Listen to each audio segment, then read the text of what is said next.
The morning sky over Pontiac Prison was calm, but inside the walls, chaos erupted. Smoke rose from the north cell house as alarms screamed. Inmates flooded the corridors, shouting, clanging metal against bars. Guards tried to hold the line, but the crowd was too strong. Radios crackled with panic. Units to north now. The riot had begun. Inside the block, a sharp cry cut through the noise. Officer down! A helmet rolled across the concrete, a radio sparking beside it. Officers were overpowered.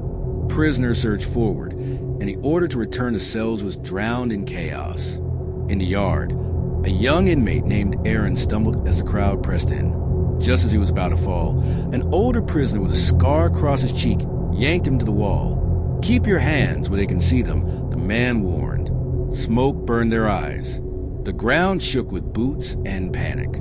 Near the corridor, a group of inmates formed a shaky human line in front of trap guards. "No one touches the hostages," one shouted, arms raised. For a moment, it worked. The guard behind them looked terrified, but unharmed. The line held for seconds until the pressure from the crowd broke through. Suddenly, a blast of heat rolled across the block. Flames burst from the prison workshop, black smoke filling the air. Inmates ran in all directions. Officers tried to regain control, but the fire spread too fast. The spotlight from a tower swept across the yard, cutting through smoke like a warning. With chaos spreading, officers outside fired tear gas canisters into the prison. Metal canisters clinked against the floor, spilling thick white smoke. Inmates coughed, pulled shirts over their faces, and stumbled through the haze. "Down! Everyone down!" A voice roared from the loudspeaker, but most didn't obey. Inside the north block, Lieutenant William Thomas and two officers pushed forward through the gray fog. Flashlights cut narrow beams through smoke. "With me," Thomas ordered, leading his men deeper into the chaos. They vanished into the haze, determined to restore order. Moments later, riot officers in helmets and shields advanced in wedge formation. Boots thundered as they marched into the gas-filled block. "Advance!" their captain ordered. Prisoners dropped to the floor, others froze in panic, and some tried to hide in shadows that no longer existed. Aaron dropped flat to the ground, cheek pressed against grit, eyes wide with fear. "Don't move," the scarred man hissed beside him. Around them, tear gas swirled like a storm. Aaron counted his breaths, waiting for the storm to pass. At the far corner, troopers reached a place where Lieutenant Thomas had disappeared.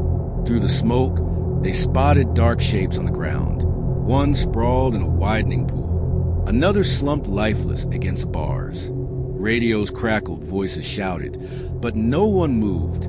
Then the smoke shifted. Out of the gray, a figure lunged with a flash of metal, striking at the open space between the shields.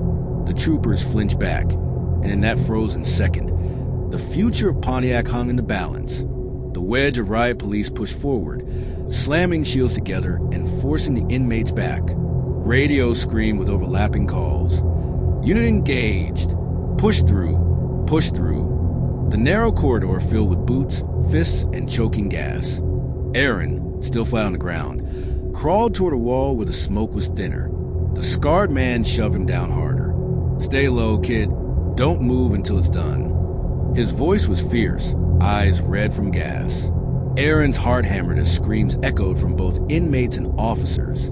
In another corner of the block, guards taken hostage earlier were tied up against the bars.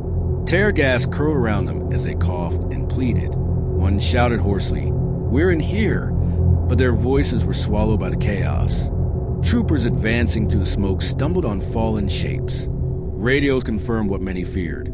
"We have officers down. Repeat, officers down." The line stiffened, but inside, fear cut deep. Some of the very men who had rushed in first now lay motionless. A group of inmates, desperate and angry, hurled debris at the advancing line. Pieces of wood, broken metal, anything they could grab. One canister of tear gas was kicked back, spinning into the shields. The troopers held their ground, coughing inside their masks, pressing onward. From the floor, Aaron watched as one prisoner was slammed against the wall, blood streaking down his face. Another inmate tried to surrender, arms up, but was dragged down by the surge. Aaron's breath caught. He didn't know if staying down would save him or doom him. Outside, the prison warden shouted orders through radios. Retake full control, no matter what it takes. More troopers poured into block. Shields locking, weapons raised. The sound of boots striking the floor shook the walls.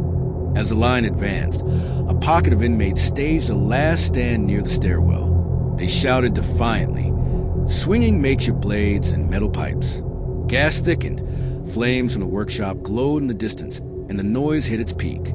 Aaron, trembling, pressed his face to the floor. The scarred man whispered, "If they see you fight, you're done. If they see you kneel, maybe you live." Aaron's mind raced. Should he stay down or try to crawl toward the surrendering inmates? Suddenly, after minutes that felt like hours, the noise began to fade. The wedge had pushed through. The shouts dulled. The clatter quieted. Only the hiss of gas and the crackle of distant fire remained.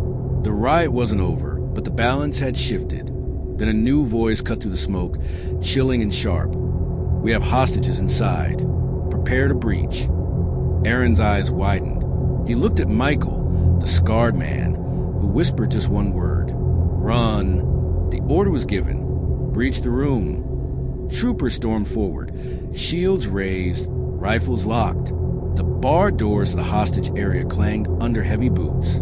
A loud crack echoed as they forced entry.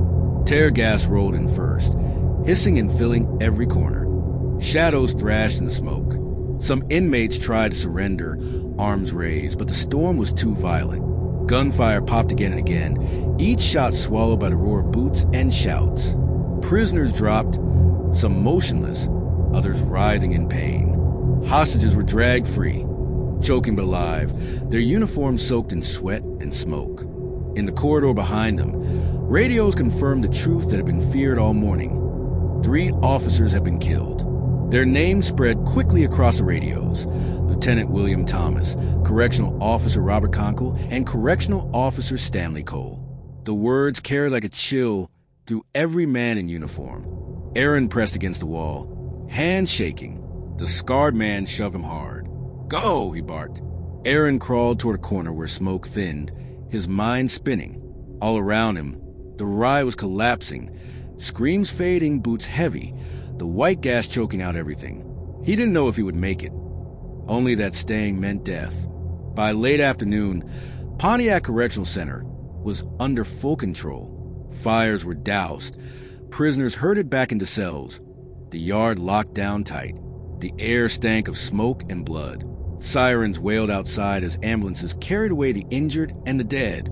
National news crews were already arriving, cameras pointing at the blackened windows and towering walls.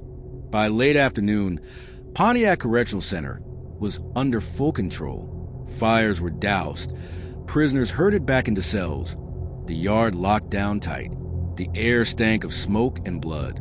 Sirens wailed outside as ambulances carried away the injured and the dead.